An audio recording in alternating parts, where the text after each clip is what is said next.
ඒක කරද්දි මේ පිටරට කට්ටිය මේකට විරුද්ධ වෙන එක හරි පුදුමයි. මේ සාහිත්‍ය වලට ගියොත් එක අඩු ගන්න එක අවස්ථාවක ආණ්ඩුවට හරියට බනින මිනිස්සු ඉන්නවා. ඉතින් ඒකෙන් කිසිම රචනයක් නැහැ. මේ පිටරට කට්ටිය මේකටත් කඩාකප්පල් කරන එක හරි පුදුමයි. අර මේ ග්‍රවුන්ඩ් විව්ස් කියලා මේ ඉන්ටර්නෙට් සංග්‍රහයක් තියෙනවා. ඒගොල්ලන් හිතුව මේක හරියට විරුද්ධ වුණා. මේ අදහස ඉස්සෙල්ලා ඉදිරිපත් කරනකොට ග්‍රවුන්ඩ් විව්ස් ඒගොල්ලන්ට එතකොට කතා කරන්න තැනකුත් නැති වෙනවා. ඒගොල්ලන් සාමාන්‍යයෙන් මේ උත්සවයට ඇතුල් වෙනවා. ඒ කට්ටිය ඇත්තට මේකට හුඟක් විරුද්ධ වුණා. සාමාන්‍යයෙන් ආණ්ඩුවට චෝදනා එල්ල කරන මේ සංග්‍රහයක්. ඉතින් ඒකෙන් පේනවා ඇත්තට මේ රිපෝටර්ස් ඔන් ෆ්‍රන්ටියර් මුකුත් දන්නේ නැහැ වගේ කවුරු හරි කියලා ලංකාවට විරුද්ධව චෝදනාවක් ගෙනල්ලා තියෙනවා.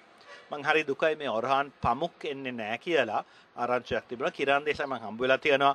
එයාත් හොඳ කතෘ කෙනෙක් හැබැයි එච්චර ප්‍රසිද්ධ නැහැ. හැබැයි අරුන් පමක් බොහොම හොඳ කතෘ කෙනෙක්. ඒත් අපිත් හරියට දන්නේ නැහැ හේතු. නොඑක් වාර්තා තියෙනවා. ඒවා ටිකක් බලන්න වෙයි.